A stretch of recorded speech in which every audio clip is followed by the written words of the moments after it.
Man, this whole series fucking sucks. We never got to learn why Jax is afraid of corn and what happens when he holds his breath. Now Yeah, that we got your attention, hello everyone, welcome to episode 42 of the Diverse Dialogues podcast. I'm Mateo. and I'm Ruben. And yep, if you couldn't tell already, we are going to be talking about the Amazing Digital Circus as a whole since the series finished a few weeks ago. But Hmm? we're getting into it now, and yeah, you're about to hear just casual watchers give their opinion on what they thought of the whole show, because realistically, it's kind of hard to ignore how big of an impact this left, both positively and negatively. And from that point on, a lot of fandoms are now going to be viewed very poorly, even though they were already viewed pretty poorly from that even beforehand. Hmm. But yeah, Ruben, how is this going to go? All right, so we're actually doing more than just one activity for this podcast.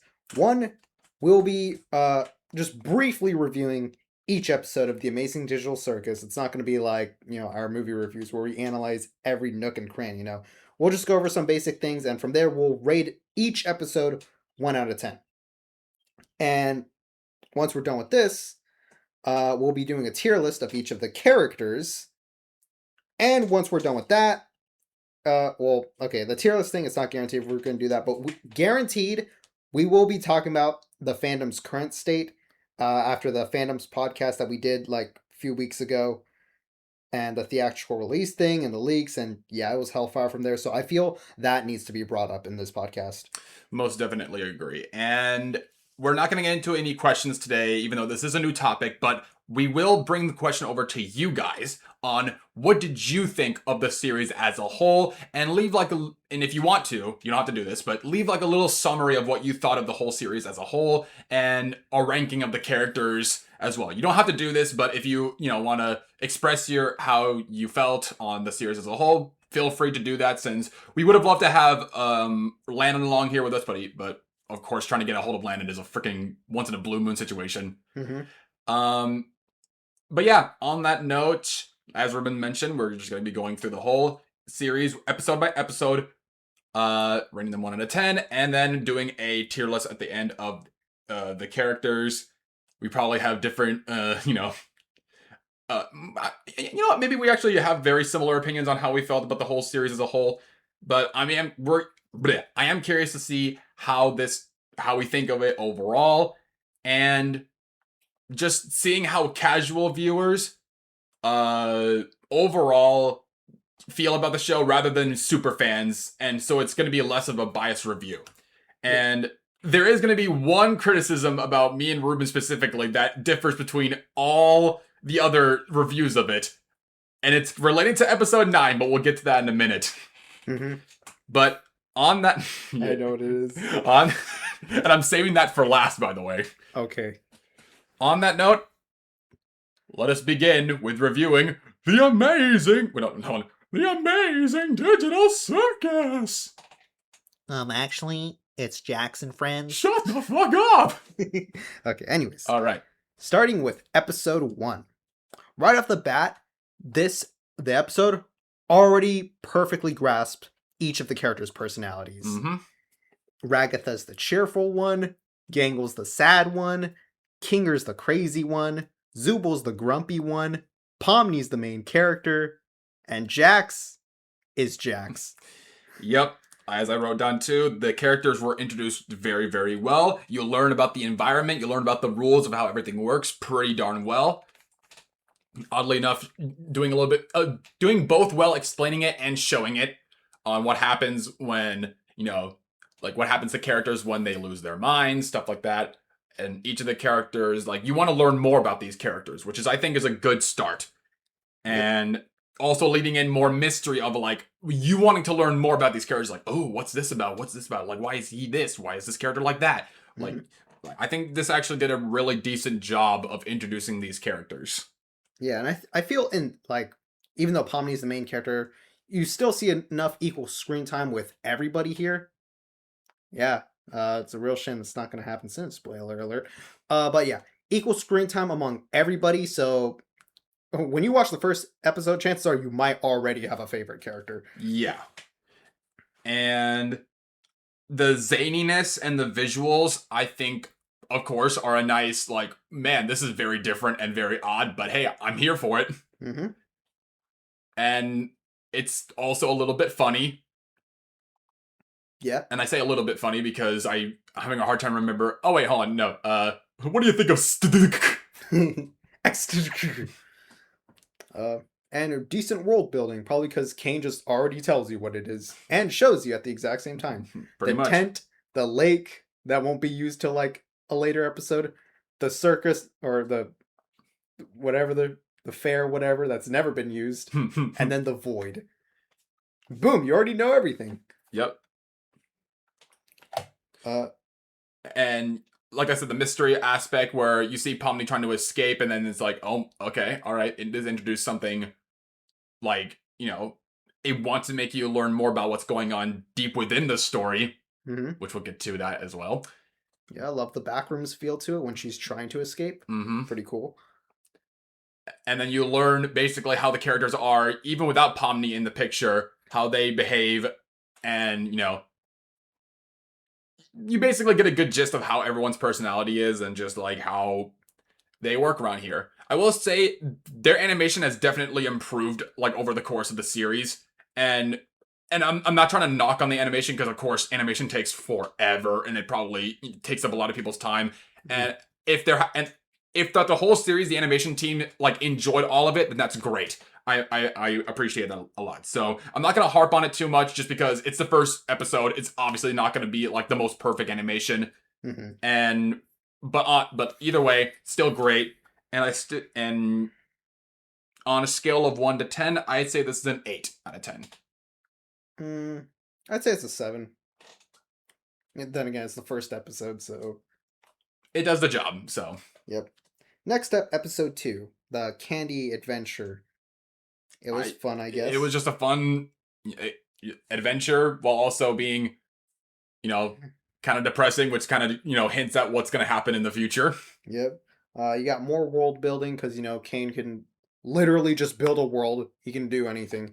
The candy world looks cool and all. The driving sequence was pretty fun. I say. Yep.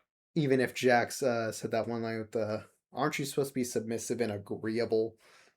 Yeah, that just that. We're introduced to Gummy Goo. Yeah. And then also introducing Therapy Pomni, which you're going to be seeing a lot in this fucking show. Yeah. And it really highlights that even the NPCs are pretty cool characters, including Gummy Goo. Gummy Goo was really cool, but then at the end of the episode he dies. Yep. Which is very unfortunate. Which still gets to show you like what the world looks like, or how this world works, I should say. Yeah. I mean, to be honest, it didn't really like amount to anything other than just getting to know the characters a little bit more again. That's honestly what this episode felt like to me. Yeah. So I'd give this one a 7. It's all right. I say 7 as well. Yeah, same rating as the previous episode. Next up, episode 3. This, in my opinion, is my favorite episode. So, episode starts with them Pomni holding her breath, and then Jack's talking about what happens to each of them when they hold their breath, because, that's definitely going to be useful information in later episodes. It was useful in this episode, but nothing else. Yep. And this episode is basically the spooky adventure. Yeah, the horror episode. Yeah, the mystery of Mildenhall Manor. That's what it's called. The adventure was pretty cool, even if you're following Pomni and Kinger, which makes sense because they picked the really scary door, whereas the others picked the cool door or whatever. The safe one. The pacifist route. Yeah, meanwhile all this is happening, you learn more about Zubal's character with their therapy Kane's therapy session with Zubal. Yep. Which was cool. Yeah. Development there. But on the topic of development, absolute goat of this episode was Kinger. Absolutely, like, the character that you thought was just going to be a throwaway character ends up becoming the coolest, like, dad figure of the show. And, And it makes, at this point, I feel like this is where many people probably would feel the most invested, because you're like, I want to learn more about Kinger and what happened with his wife. I want to learn so much about this stuff. And this episode holds my favorite quote out of this entire series. That's what that Kinger said. The last thing you want to do in this world is make someone feel they're not wanted or loved. Mm-hmm. Powerful quote, and I really enjoyed that. Also, Yeah. there's less Jackson this episode, so that's a plus. Yeah. And also another thing I'll point out: whoever voiced Theodore Mildenhall was amazing, dude. Agreed. Like, that voice acting was so good. You can put that audio in an escape room, and it would increase the atmosphere. Glitch, make it happen. Make Mildenhall, make Milden a Mildenhall Manor escape room. The mystery of Mildenhall Manor. I'd be down to do that. Like, I actually like. It's a really, really good story. Yeah.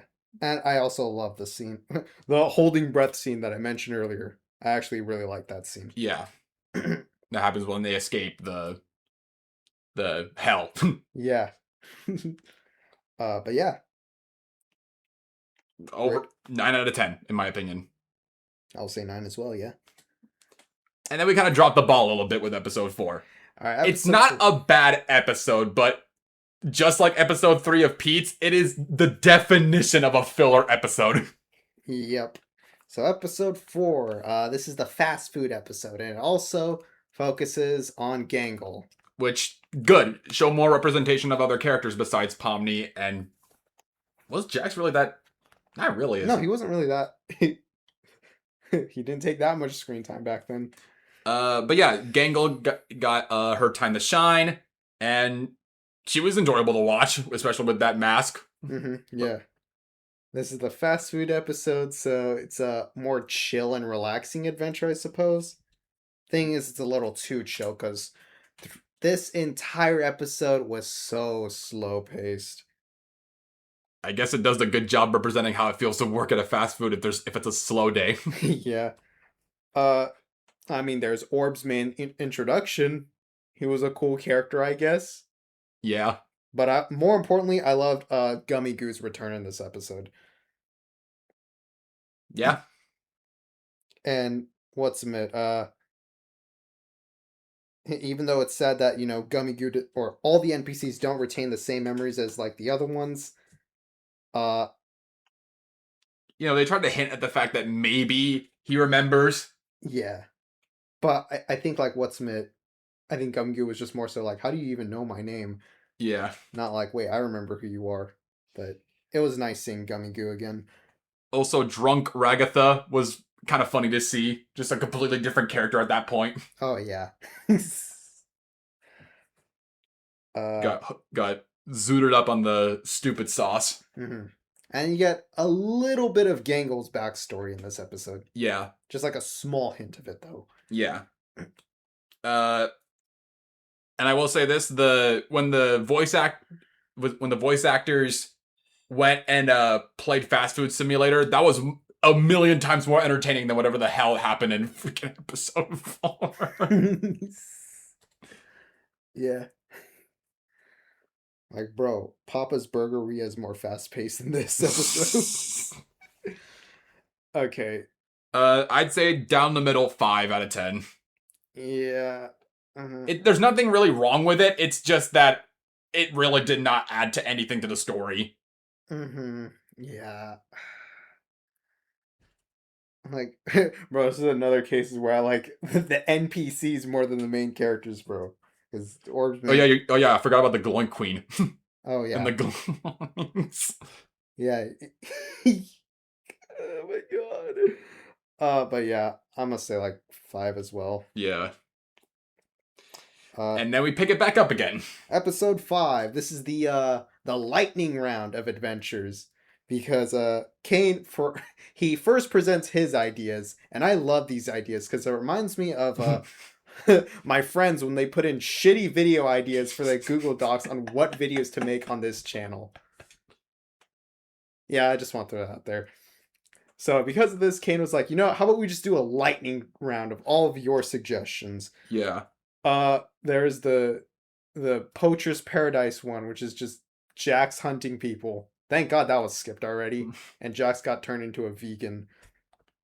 Then there was the President Pomni adventure, and I love that one due to the humor. You got freaking Gangle as a New Zealand extremist, and then Jax as an Australian extremist, and Kane saying, "Man, his acting's phenomenal. It's hard to believe he's vegan." I don't know why that line just cracks me up.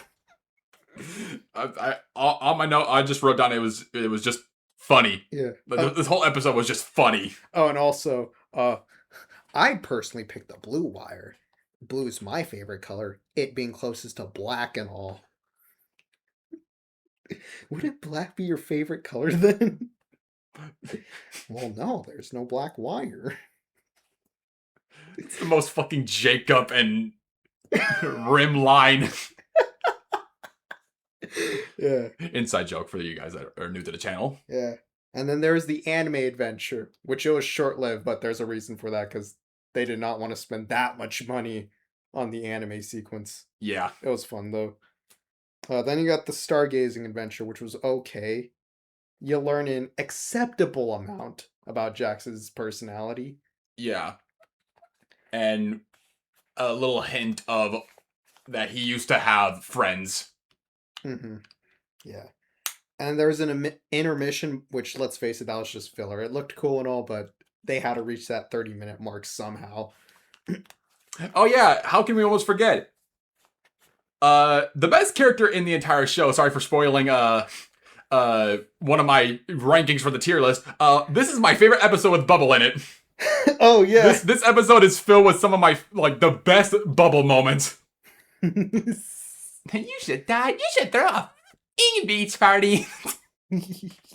Why do you swear now? Yeah. But easily my favorite part of this episode is the bar scene. Absolutely. Right off the bat, you basically learn a decent amount of everyone's backstory. Then you get introduced to the best character, disappearing guy. Yep. Every time that dude's on screen, he just cracks me up. And for some reason, you learn that Jax is afraid of corn. I'm sure that'll be important later, right? Yeah. Like visually and just like learning about like each of the characters and like how they were like before entering the circus. Mm-hmm. It's really cool. It like I will say, I would have never expected Pomni or whoever it was playing Pomni to say that they were like an urban explorer or something that posts YouTube videos about it. yeah, for a person that does not like horror. Yeah, I would have never guessed that, but that's cool, I guess. And I think we all knew Gangle worked at fast food. Yeah, I wonder what brought that idea up. Yep. And that they're an artist. Yeah, they were going to college for graphics design, but gave up on that dream. And then learn about and you learned that. Oh yeah, and then you learn about Zubul just being the most chill, cool person you can ever imagine. Yeah. Working at a bar, a tattoo artist. Yeah. They're living their life. Mm-hmm. Oh yeah, and then mommy issues with Ragatha. Yep. Which explains why her personality. Again, this episode, that whole entire scene, it does show a little bit more of like why the characters are the way they are. Yeah. And of course, Jax, of course, just had to be Jax and reference a goddamn Breaking Bad. Oh my god, I forgot about that. They really try to hone in on the fact that they were setting something up for Jax in the future. Uh-huh. And then you have the softball sequence, which was my favorite part of that sequence was seeing the evil Big Tops, evil variants of the original characters minus Gangle, instead replaced by evil Orbs Man. Yeah. But you got evil Pomni, who just swears a lot. Evil Ragatha, who's like some witch lady or something. Coach Dictator, which I find funny they changed his name. But has like the least amount of lines. You have Evil Jax, which is literally just N from Murder Drones. Yeah, Evil Orbs Man. Because, Evil Gangle, it's literally just Happy Gangle from episode 4. And then my favorite one of them all, Bazooble.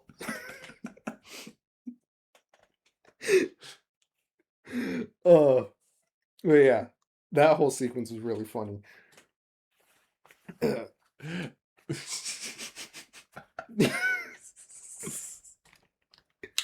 uh, but then what's mid? Then you have Jackson and Maid outfit, which was there for fan service as well as future merchandise ideas. Yep. Uh, but overall, this episode was really fun. Yeah. I It's even though it's not my favorite, I think this is probably one of the best episodes. This is probably my favorite episode. I will say that. You know, it's a good ADHD thing to put in the background. It's fun. You learn characters' backstories. You see more chemistry between characters. And It's funny as hell. yep. Great day for a game, right, Bubble? Again, this this episode and this whole series just proved how much I love Bubble. Yeah. Oh my god. But yeah, that's episode 5. Overall, I'm gonna say 9 out of 10. My favorite episode. And then we get guns. Wait, did you give your rating? Oh no, 9 out of 10 Okay. for episode 5. All right. Now episode 6, guns. So this episode is about Pomni and Jax with guns. Yep.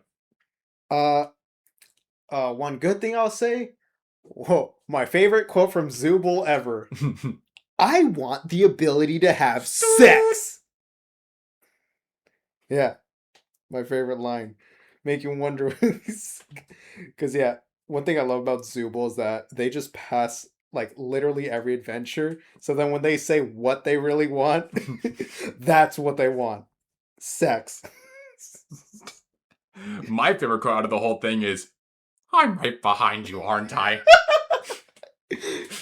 Yeah, very. But that's fun. about it. I don't really care for this episode. Yeah. There's Ming who's introduced.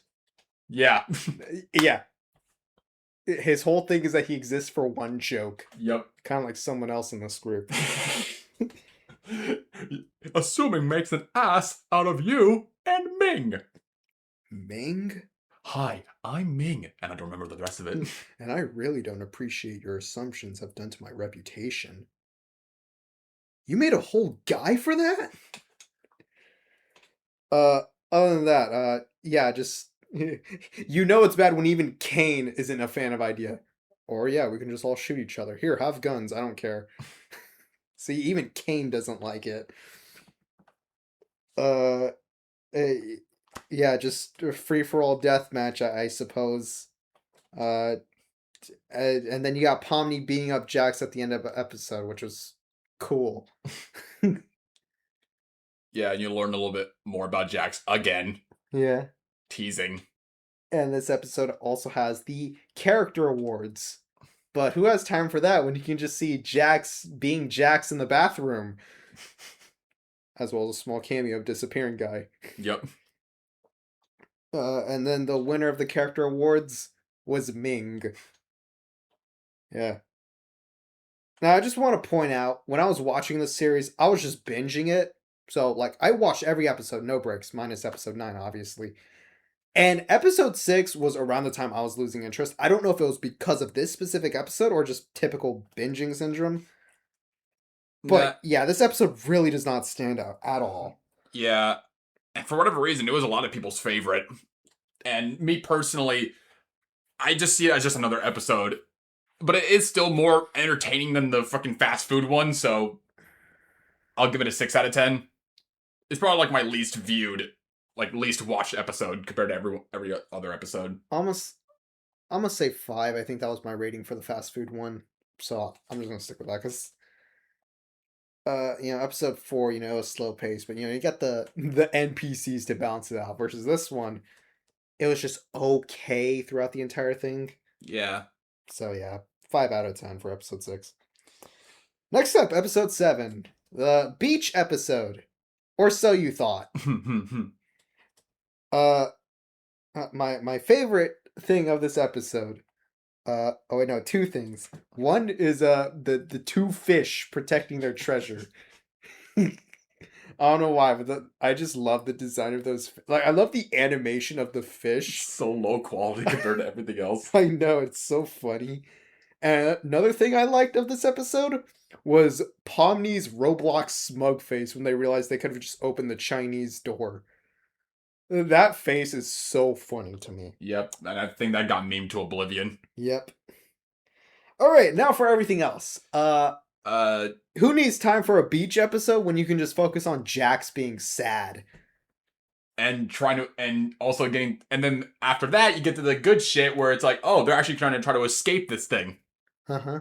Where it's like, oh shit, is this actually gonna lead to something? What's this gonna turn into? Are they actually gonna leave? Was that simple?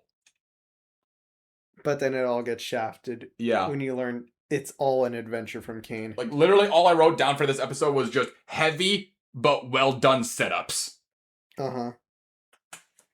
But going back to Jax, around this point in time, there's this meme forming called this series is not the Amazing Digital Circus, it's Jax and Friends. And it's starting to hint at that with that scene with just Jax being sad, looking at a photo of Kaufmo and the other character Ribbit, who we'll get into. Uh and then there's some 3-minute sequence of him like going through his trip of abstracting or some shit. I think that was supposed to be abstracting, but I could be wrong. Uh-huh. But then he got interrupted. Uh-huh. And then it was like, all right, it looks like we're finally going to be leaving this goddamn circus. Yep. You get introduced to this character Abel, but then he's just made up. At first I was like, oh, does he have history with Kinger? But no, he's just a made up character. I'll just say a 7 out of 10. I don't really have much to say. I mean, it's still, like I said, the whole episode was just setup after setup after setup after setup. Uh-huh. Like making you want to learn more of like, all right, is this like setting up for answers to be answered soon, or at least something along the lines of that. I'm gonna say episode 6, or no, not episode 6. Episode 7. I'm gonna rate it 6th, because at least it's more enjoyable than the fast food and guns one. All right, next up, episode 8. Nearing the end. Yep.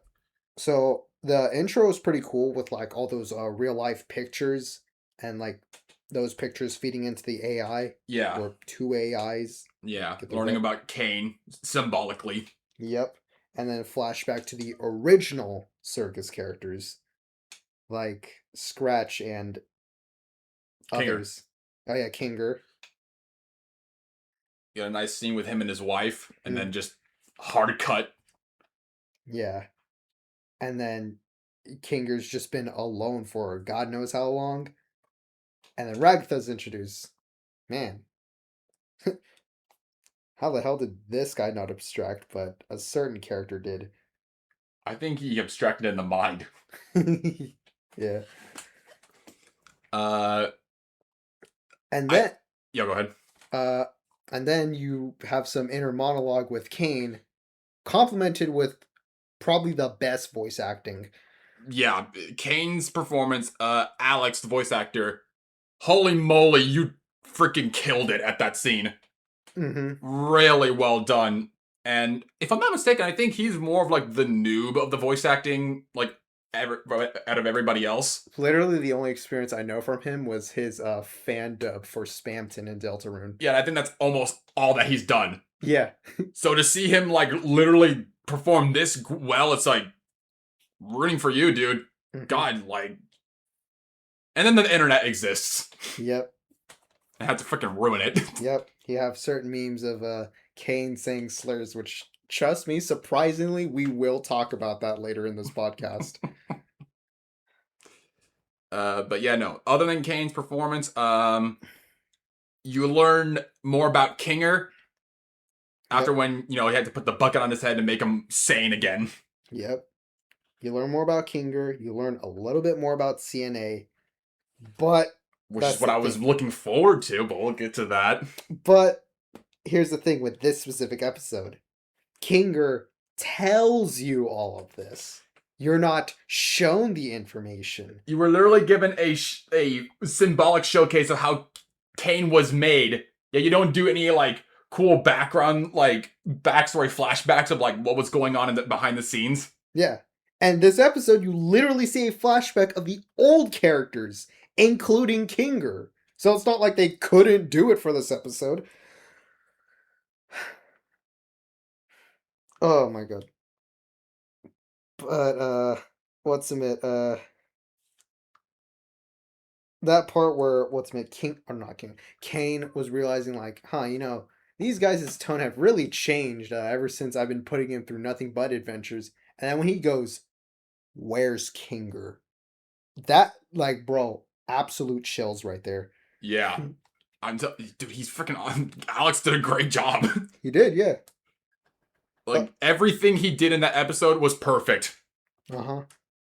And on top of all this, they start insulting Kane and all that, and then he goes berserk and then puts them in their own torture chambers. Yeah. Basically a hint as to, like, what their biggest struggle is. Mm-hmm. Or, like, what makes them, I don't, like, what disturbs them the most. Yeah. I mean, for Pomni, I wish it was something else rather than gummy goo, but yeah, I guess they just couldn't think of anything. I guess. And then Kane gets deleted at the end of this episode. Which is like okay. Yeah. And the world crumbles and the censor thing is no longer there. So, really hypes you up for episode 9, right? Before we get into episode 9, rating. I do have one small thing to add for episode 8, and this is a criticism for me personally. I wish episode 8 would have also been an hour-long series. As a whole, I wish it would have been longer. Okay. That's the only thing I would say about episode 8 is that I wish it was longer so we can get more in-depth stuff about, like what Kinger was talking about. Maybe add a little bit more to Kane developing into becoming like a little bit angrier. Maybe add a little bit more because it did kind of happen just like that. Yeah. But if they would have added like a little bit more to show, I felt like that would have been. I felt that would have warranted a good thing. So that way you get 2 finales basically where it's. I mean, it doesn't have to be an hour, but I'm just saying like if you would have added just maybe like another 30 minutes of just explaining, not just explaining, but also showing what's going on behind the scenes with like whatever the company was called, and just overall. But still, it's an 8 out of 10, even despite my criticism. Yeah, I'll say it as well. Okay. All right. Here it is. We skimmed past through all these episodes, and we've been wanting to talk about it. We could have just made a whole episode dedicated to episode 9 at this point. Yep. So, the moment that was built up and drama was flooded, we finally now reach into episode 9 after it was released to everyone and not just in theaters. Mm-hmm. So, let's get through the positives really quickly. Great voice acting from everybody. That's a big standout in my opinion. For sure. The animation and visuals have improved because, it was for a theatrical release, so of course it was gonna, amp it up, and it's the finale, so of course they did that. And overall, it was a decent conclusion. Yep. I'll just add one more, which is Kane's development. Yeah, Kane, after he got deleted in episode 8. Yeah, so it just makes it... I'll save it for... All right. Now let's go over the bad for this episode. So, what is the name of this series again? It is called The Amazing Digital Circus. Yeah, well, not anymore. Because the joke I mentioned earlier about Jackson Friends, yeah, that's true. It's cemented. This episode solidified Jackson Friends. Or, I'm sorry, Jackson his acquaintances. So, this episode is mainly a backstory of Jax. But before we learn about the backstory, he abstracts off screen in the span of like a second. Yeah, here's my perspective of when I was watching this. Also, I just got back from Florida, so I was already like, I feel a bit drained out. So I was like, all right, let's just see how this is. And the thing is, when I first saw that, I was like, oh snap, the abstracted characters got loose. That's what I first thought. It's like, oh, how are they gonna get through this thing now? I thought they got loose because Kane since he abstracted, he, you know, like there's nothing to contain them. That's what I thought. But then they confirmed, oh no, it's Jax. Yeah. They literally were just like, oh yeah, Jax abstracted, by the way. Yeah. And it's like, yeah, I get why they did it like that. But at the same time, though, that was so rushed. I know. Like, we will never get to see how the abstraction looks like. So that was a bit of a letdown, because you amp up abstraction as this big, terrifying thing, and you're not even gonna show it on the last episode. Mm-hmm. My perspective, what's Smith?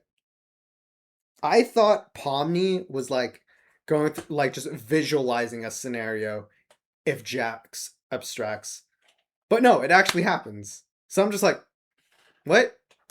Did I skip? Did I skip like 10 seconds by accident tapping on my phone? No, it just happens. And I'm like, As what? if it was no big deal. Right. Ugh. And then now we get into Jack's backstory. yeah. Besides all like the very well done, you know, scenes in between with some of the characters trying to, you know, like trying to get by with everything, and it's just therapy scene after therapy scene. Reminds you a lot of like Avengers Endgame at the very beginning. Yeah, actually, you're right. So you go through Jack's backstory, and then in this backstory, you learn he's close to two people, Ribbit, as well as Kaufmo. Kaufmo is also voiced by Aaron from the Game Grumps. Aaron Hansen from the fucking Game Grumps. When me and Ruben learned about that, we fucking lost our minds. Yep. And after hearing about it, or learning about it, I can't unhear it now. I know. But yeah, so yeah, the sequence goes, and we're learning about the fact that, like how Jax was before, you know, when he first got into the Amazing Digital Circus, and getting to know Ribbit and Kaufmo. Mm-hmm. Yeah. Yeah. You learn about his backstory, his parents. Yeah, the very tragic backstory, which, by the way, does not help his case for being an asshole, by the way. Yep. So I just want to throw that in there. Yeah, dude.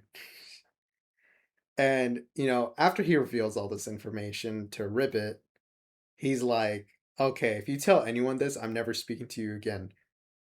And I guess it did happen? I don't know. Because either way, Jax does not talk to Ribbit ever again. Yeah, or tries to shun her away.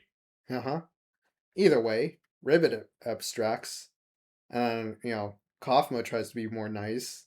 And, you know, there's the viral meme of him saying, I know we don't get along anymore, but I may have found an exit. That just for whatever reason became memed. Leading to Kaufmo abstracting. And leading us back to episode 1.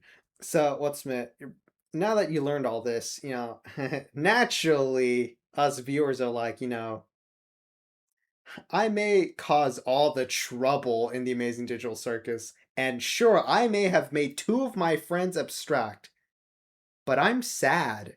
Therefore, that makes me a good character. No, it does not. Would you forgive your bully if they were bullying you relentlessly and never apologized, or and did nothing to really redeem themselves? No, you wouldn't. You wouldn't forgive them. So why should I forgive Jax for what he did? Right? At the end of it all, Jax was a bully that never got to really, like, literally, Pomni explained it best. You should have just talked to me, man. Uh-huh.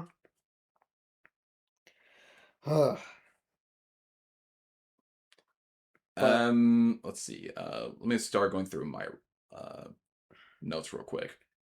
Like, dude, not even joking. I felt more sad about Gummy Goo's existential crisis than whatever Jax has been going through. And Gummy Goo's an NPC. And that does lead to one of my other criticisms this one of the first. Bleh.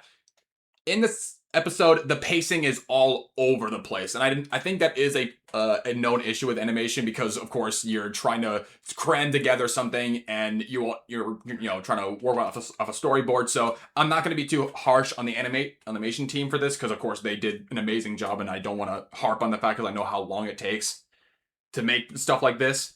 But Jax's backstory as a whole took up so much of the screen time, and certain scenes like after when you realize about Jax's backstory and also confirming that Jax is trans. Yeah. Almost forgot to mention that. Again, does not help his case either. Yeah. He's cool. He's trans. Right. You then get the scenes where he is repeatedly avoiding Ribbit when you could have just trimmed that a little bit.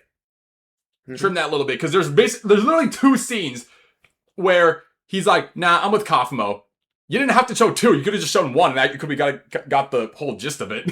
I think it was the voice was in the same way as well. Nah, I'm with Kafumo. Second time, nah, I'm with Kafumo. Yeah, exactly. Oh, gosh. But again, was it nice to see basically the backstory? Of course, but at the end of the day, that does not really save Jax as a character. Mm-hmm. But anyways, afterwards, we get the emotional scene, where Kane and Pomni hug. Kane? Sorry, What? Jax. Yeah. So many characters. Jax and Pomni hug. Yeah. And the line, "I don't want to go." Uh-huh. And, sad moment. Yeah. By the way, I did not cry. Neither did I. A lot of people did. I'm not one of them. Like I said, I felt more sad about Gummy Goo's existential crisis than this. But after all that, the others save Pomni, and they built a fort for. They built a pillow fort for abstracted Jax. Yeah. And they're all resting, and this is where Kane was shown. Just like Jax, out of nowhere, just like, "Oh, hi, Kane." Yep. So yeah, as I previously mentioned, one of my positives was Kane's, redemption, I suppose. But at the same time, Kane's just back. I thought he died in episode 8. But you could have had this episode also be the episode where Jax redeems himself. But no, you give it to Kane. True. Which, true. That's like the secondary person you should have given a redemption arc, not the only character that deserved it. Yeah. Oh my god. Okay, I forgot about this with Jax's backstory. So, like I said, one of the other friends was Kafumo. Kafumo, as we see in the flashbacks, is a really chill and relaxed guy, making one wonder, how did he, of all people, abstract? I know, and at the going back to the very first episode, he looked like he literally lost it with trying to find the exit. Right. But the way and I don't really want to blame Aaron for the way that he maybe delivered the line, because the line that they gave him was just so ridiculously chill, and was "I think I found a way to get out of here." And even then, that's serious and low tone. So you could have at least shown you could have taken all those times of Jax rejecting Ribbit and turned it into Kafumo slowly losing his goddamn mind. Right.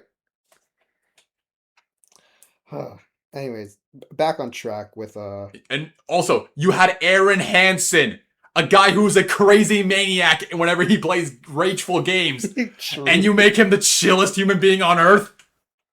You could have easily had a scene with him screaming his ass off. You could have made him go through the same thing as Pomni, where he finds the exit but is going through the back rooms or whatever, and as he's going through each door, he could have just easily went, "What is this? What is this?" You could have easily done that, but I guess not. Anyways, back on track with Kane. So he reflects, maybe he was too much. Maybe he had too much of a god complex. And, maybe he should let the others do what they want instead of him controlling the entire circus. Uh, so I guess he finds an exit door or something, which leads to a search bar, which leads to him.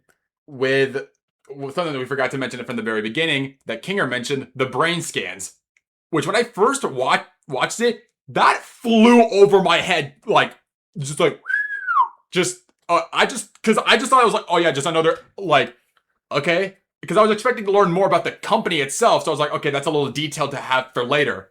Uh-huh. No, that was just there just to basically confirm what, like, basically they just spoiled everything once Kinger said that, but it just went over my head, so I didn't really pay attention to it. Uh-huh. So And we'll get basically, to that in a minute too. all right. So back on track with Kane. He finds a search bar, and he also pulls out the characters' real names.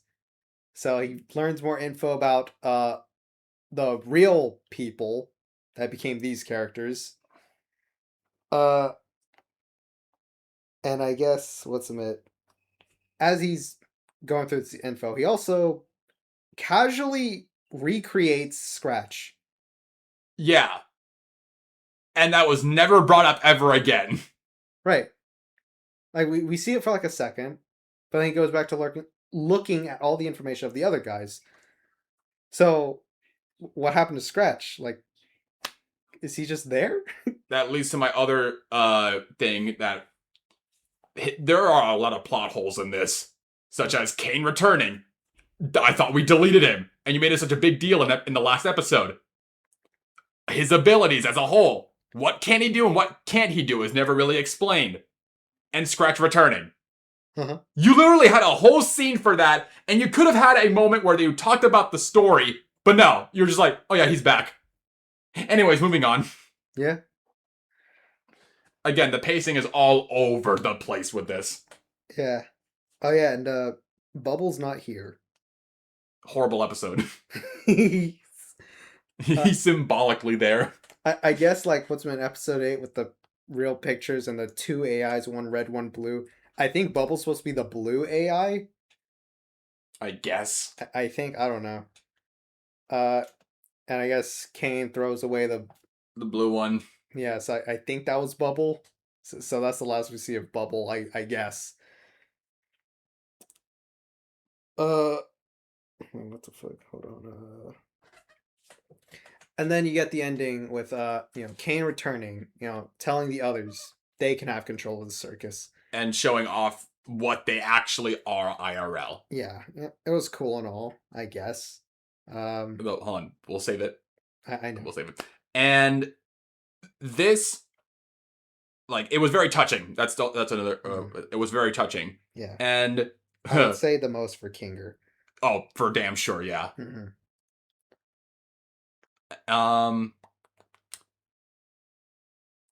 And oh yeah, another thing, Gangle, why the fuck are you showing AI art?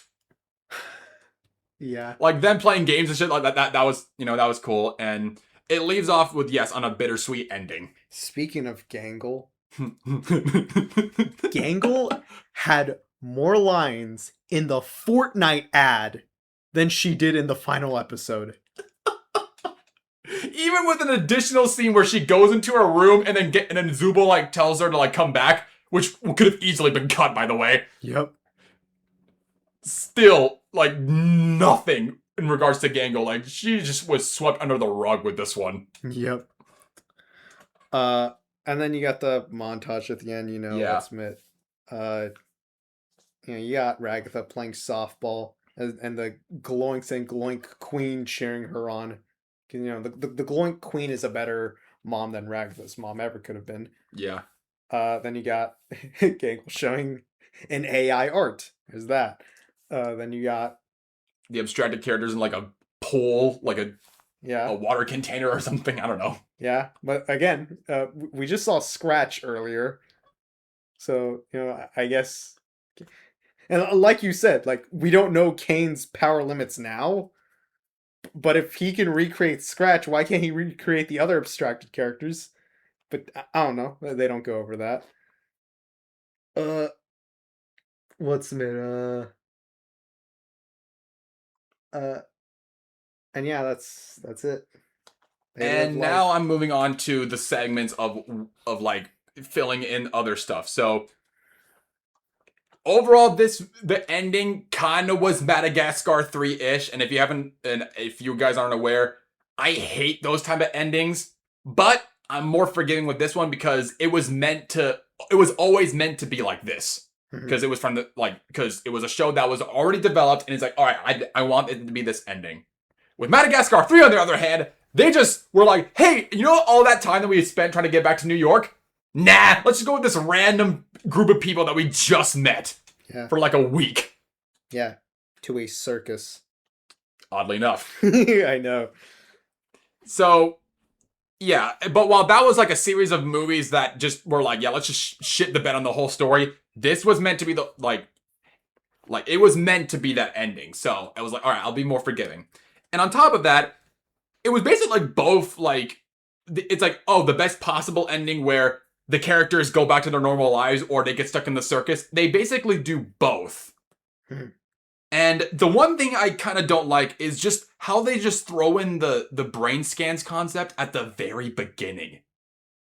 Which just spoils, like, it basically just says, oh yeah, all that time, you guys are just basically brain copies of the already existing characters that are living their life in Earth right now, just living their whole life. So it makes you wonder, so what was the point of really following them if they were just copies and not IRL, like them actually stuck in there? Makes you wonder about the whole, like, headset thing. Yeah. Like, did they just have the headset on, then they just took it off and moved on with their day? I guess, yeah. Like, there's so much that was just unanswered. And the worst complaint about it all is that we basically never really got to learn, like, all that stuff, because you could tell that they just did not give a fuck about the whole background story, specifically with the fact that Kinger was only at the beginning, like, pretty much showcased at the beginning, and then never again at that point. And that Scratch was only there for, like, a split second, and then they just and then, of course, with Kaufmo just only briefly talking about just exiting, and then they never bring it up ever again. So, and it was just clear that they mainly wanted to focus on Jax and Jax. Oh yeah, and Jax too. Yeah. And of course the characters by themselves, like what they are IRL. So it just makes you. So I kind of don't like the fact that we just spent an entire series of like thinking that these characters were like really trapped in this thing and not, and not just copies of characters. Meanwhile, their IRL stuff is like, oh, they've always been fine. So it just like kind of like lessens the severity of the whole circus and like the whole adventure and everything. That's kind of like my only like big gripe with it. I don't know if that makes any sense or not, but no, I totally understand literally all of it. Also, yeah, we never got to learn why Jax is afraid of corn and why he holds his breath. That's just it's obviously a joke. Yeah. But it's still kind of funny how we still will never learn why. Which I do like those type of jokes, by the way, where you never get to learn, like, if it's done right. Like, let's say, for instance, in the Angry Birds movie, the first one, where we never learn what Terrence did. Even though that's a horrible movie, that was done so funny and very well done. Yeah. Because we never get to learn what the heck kind of crimes he committed. Oh yeah, and on the topic of jokes, throughout this entire series, it seems to be obsessed with the number 57. Yeah, for whatever reason. Yeah. But, they basically confirmed since the very beginning, it's just an inside joke with the cast members. So it doesn't mean anything. Yeah. And I believe that is it. Oh, wait, no. Now on to the criticism that me and Ruben have specifically. It is only catered between me and him. I mean, I'm pretty sure, of course, there's probably some other human being on Earth that kind of relates to this. But let's give background. When, there's this fun little concept that we do with anything. It was like, hey, what character are you? It's basically, it all stemmed from, like, Glenn back in, like, high school. Where it's like, hey, you're this character, you're this character, you're this character. So, Ruben, you want to go ahead and, like, go in depth of, like, what we were talking about?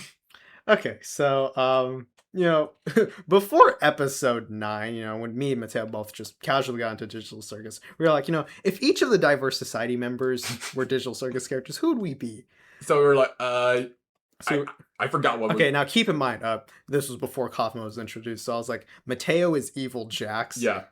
Now he would be Kaufmo. Yeah. I would be Zubul because I'm never interested in doing anything. And then I said, like, what would Glenn be? Jax. What would Jordan be? Jax. What would Montana be? Jax. Yeah. So now we have this joke that like each of us, like, even if it's such a minuscule detail, we're all Jax. Besides me and Ruben, practically. Yeah. Until episode 9, where, along with learning everyone else's like real name and how they look IRL, Leroy Mateo. Mhm. I nearly wanted to walk out. Of course, it's only one T, and I have 2 T's in my name, but that's still funny. And also when I first saw that, I was like, Mateo is a last name? And maybe I was like, oh, maybe because Jax never wants to be a part of his family anymore, that maybe that Mateo is his middle name. But that doesn't help me either, because Mateo is literally my middle name! Yeah. So I'm like, God damn it! I have to share a name with that motherfucker! And then for Ruben's case, That dude literally looks like me, bro. that was the biggest, like, well, god damn it. We were like, yeah, we're all Jax except for us. And then that just gets slapped in our face. Yeah, bro. See? Oops, all Jax, bro. Everyone is Jax. Yeah. Yeah. We're the only people who have that criticism, but yeah, that's it. Anyways, rating episode 9. just like how Jax abstracted, we're moving on. 6 out of 10. It's a decent finale, but they could have done so much more. And by the way, this also follows the complaint of I wish this was longer so they can add more to it. Yeah. I'm going to say 7 out of 10. And just like that, we reviewed each of the episodes of The Amazing Digital Circus. And we basically almost got to an hour. Okay. Hey, look, 57 minutes. God damn it. Well, anyways. Now on to the other segment. Yep. Which is the tier list. Uh-huh. I mean, I just wrote it down right here. I mean, I like... Okay. I don't think we really need to, like... I mean, unless we can find one right now, but... I'm sure you can find one right now. Alright, so we'll be right back, folks. We're going to do a quick break, and then we're going to find a tier list. Alright, and after realizing that we're able to screen record for the first time, you're actually going to be seeing our tier list this time.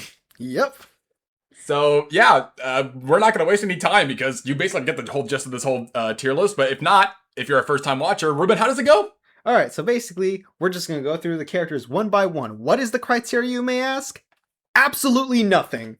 We're just going to make up the rules as we're rating them. And we may go pretty fast because we already hit our 30-minute requirement, and we're already over probably an hour at this point. So let's get right into it with the Amazing Digital Circus character tier list. And by the way, don't worry about the characters beyond... what's it, like Kaufmo. We'll tell you where we're gonna end it, but there's like so many variants, and of course, for whatever reason, they added doors as characters. It's weird. Anyway, we're just very excited that we finally get to have a tier list recorded this time, and not just like have you guys assume what we put down. So we might have to bring it a little closer. Yep. All right. That's fine. I can literally just see all of it. I know who all these characters are. Yeah. Starting with Pomni. But here we go. The main character from episodes 1 through 5.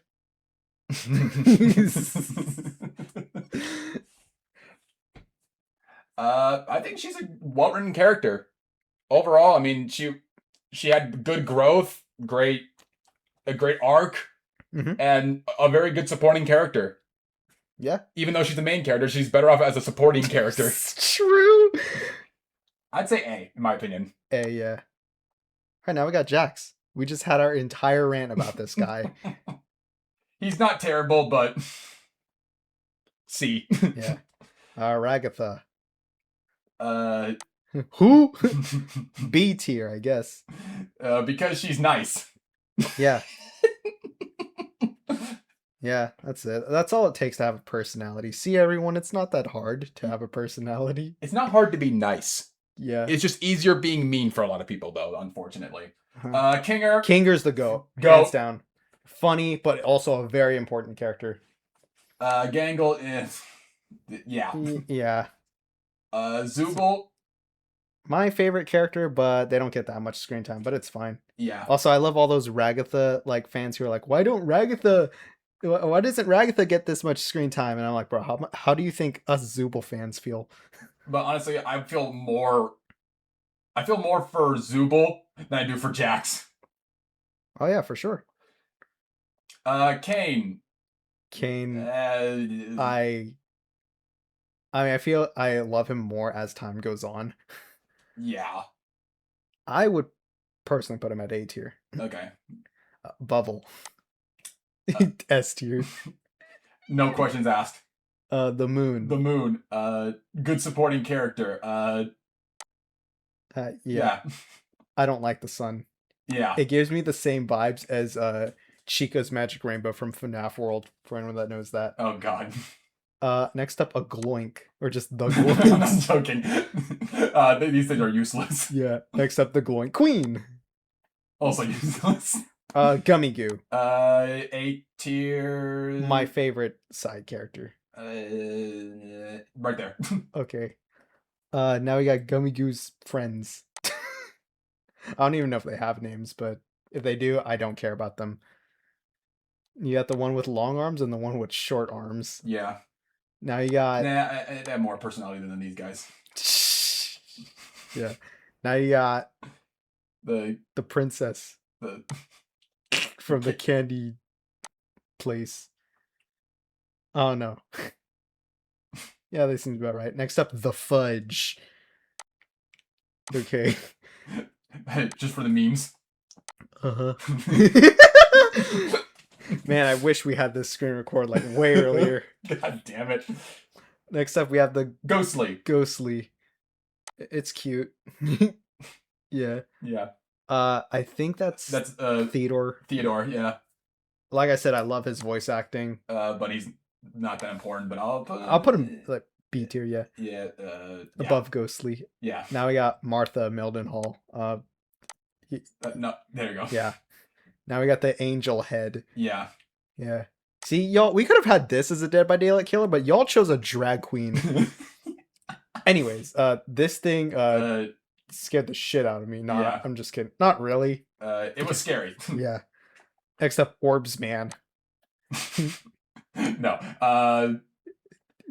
I would put him at like low B tier. Like, yeah. Okay. Next up, all right. So after putting in Disappearing Guy, now we're moving on to the evil big tops. Yeah. Starting with Evil Pomni. I don't know. B tier, I guess. Evil Rag, the same thing as same thing. Okay, I was gonna say same thing as Pomni, but all right. Coach Dictator, he's probably my least favorite because he only had like 2 lines. I'd probably put him at like C tier. Evil Jax is really funny to me. I'd put him at A tier. Yeah. Evil Orbs. It's just funny how Gangle doesn't have an evil variant, so it got replaced by Evil Orbs Man. Yep. And Bazooble's my favorite of the evil variants. Yeah. Okay, yeah, right below Zooble. Next up, Ming. He exists for only one joke. Kind of reminds me of this one dude in this diverse society. Yeah. All right, now I got the fish that protect the treasure. No, I love these guys for how low quality they are, or at least the yellow one. Yeah. This is a completely different. Yes. Next up, Abel. I hate the setup for him, but he was cool, I guess. Yeah. Okay. Now we got Queenie. Yeah. Yeah. Now we got Scratch. Okay. Now we got Ribbit.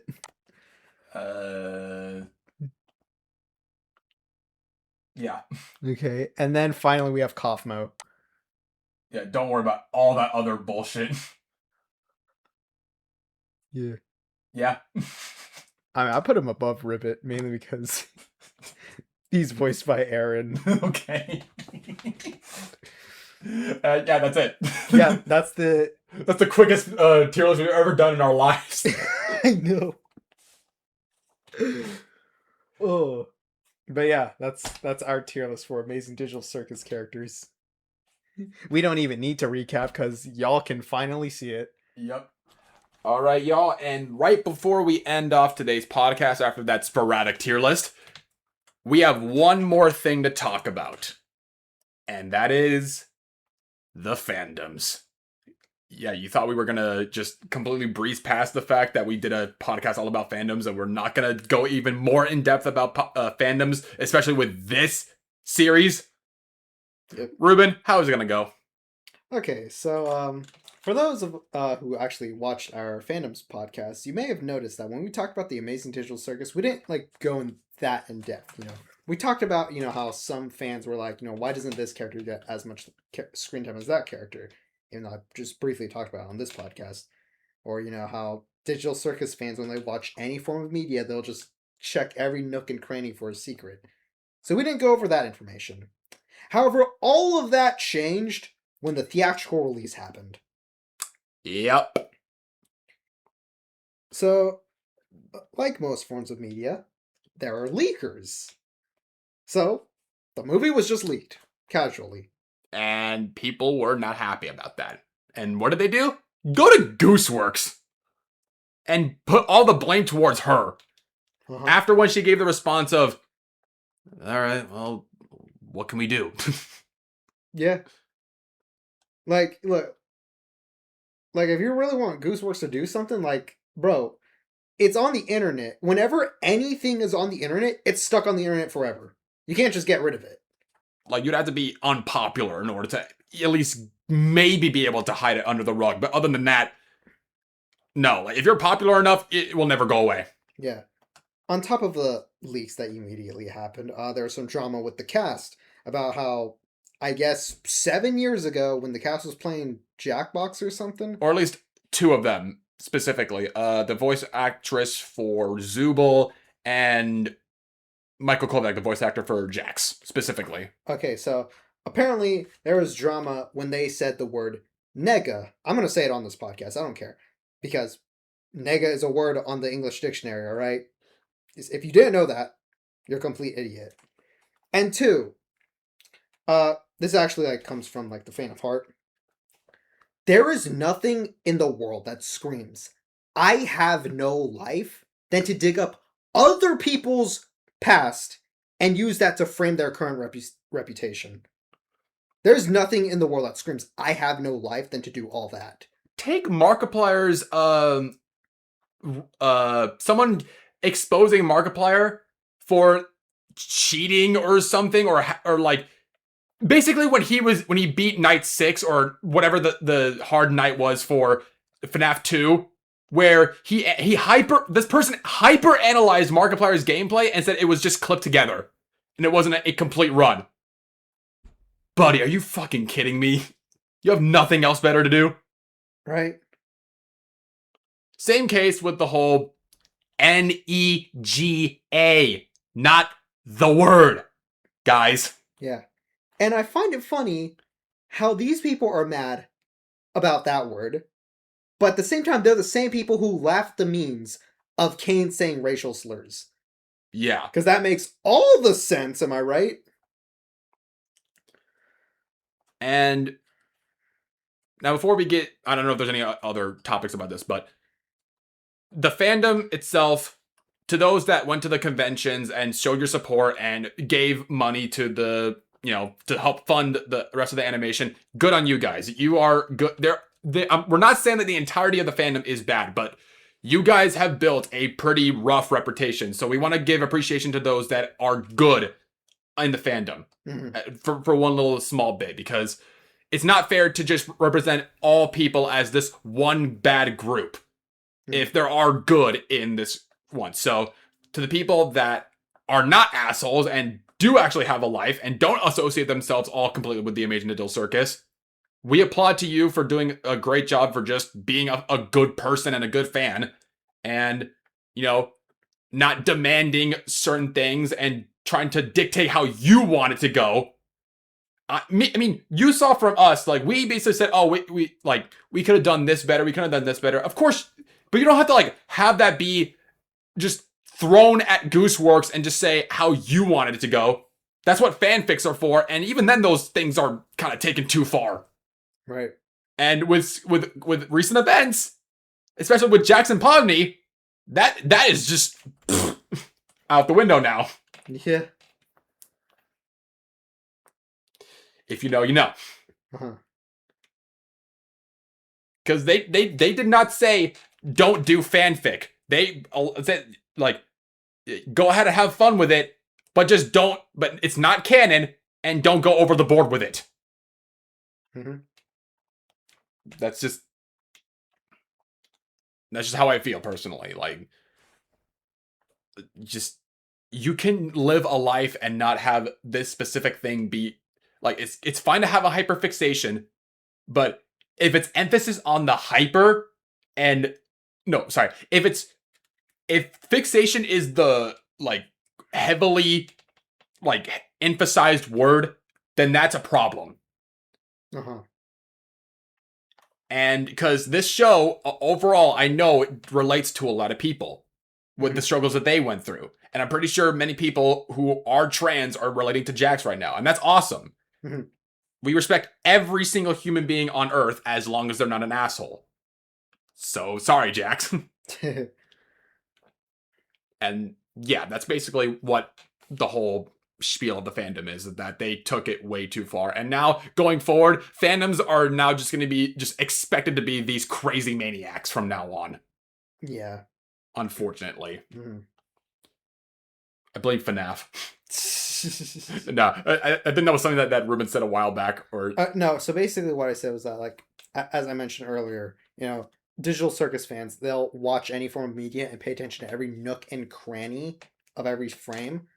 I felt that also stemmed back to FNAF fans, because ever since FNAF was a video game, everyone checks for secrets in video games.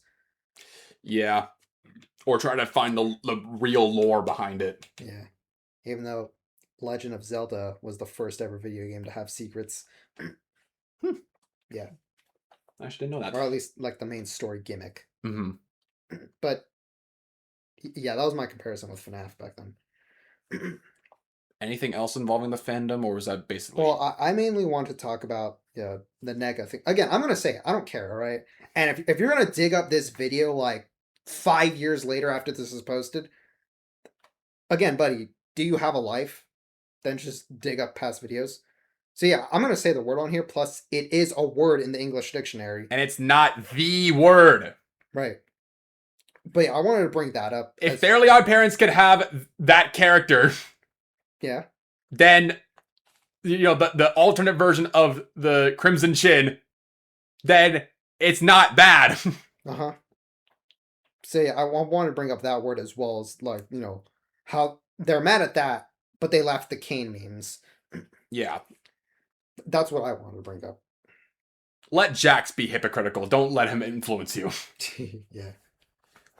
But I think from that point on, I think that might be it in regards to the Amazing Digital Circus, because that's literally it. Yeah.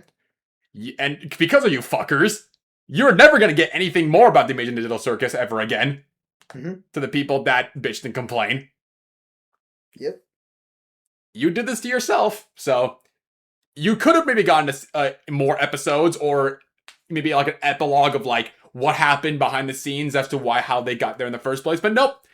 I'm pretty sure even the last episode even felt like Gooseworks was just like, I just want to get this done and over with because these guys are just horrible. Yep. And you could tell because she didn't even voice Bubble. Because Bubble wasn't even in there to begin with. Uh-huh. That should have been a sign right there that, yeah, I just want to get it done. Mm-hmm. Could have easily added Bubble in there as like a last minute effort, but no. Yep. But that's going to wrap it up for today's podcast. Hopefully you guys enjoyed. And honestly, this accidentally became a big breakthrough episode because of the fact we managed to figure out how to screen record while we are filming a podcast episode. So on that note, Ruben, what could be expected for the future episodes? Once again, Connor's available. We'll talk about school stories, all that stuff, generational gap. Other than that, you got the pet peeves one. Other than that, we might review yet another movie. There's the Minecraft movie. There's Fant Four Stick. There's I don't know. If we stumble upon another bad movie, that'll be another one. And yeah, that's about it. And like I said, it's the whole group again, we'll do the Marvel, Fox, and Sony movies. But like we said in previous podcasts, okay, even though we just uploaded like a skit recently, we still want to like focus more on like filming skits slash short films because it's been nothing but podcasts. Yeah, we're trying to make sure that this other half of the year is just filled with nothing but, content and then even more content rather than just me and Ruben talking, because just like how it's like Jackson Friends, this show has just been Mateo and Ruben talking for pretty much over an hour. It's not the Diverse Society, it's Mateo and Ruben's society. Practically. But yeah, that's gonna wrap it up for today's podcast. Hopefully you guys enjoyed. And Digital Circus fans, don't go too hard on us because, like we said, we are casual watchers. Yeah, for all we know, you might be meeting us for the very first time, and chances are you clicked on this video because it had Digital Circus in the title and thumbnail, probably. So we are not that invested into the show, and if we got stuff wrong, we got stuff wrong. Mm-hmm. But on that note, I'm Mateo. And I'm Ruben. And we'll see you guys in the next one.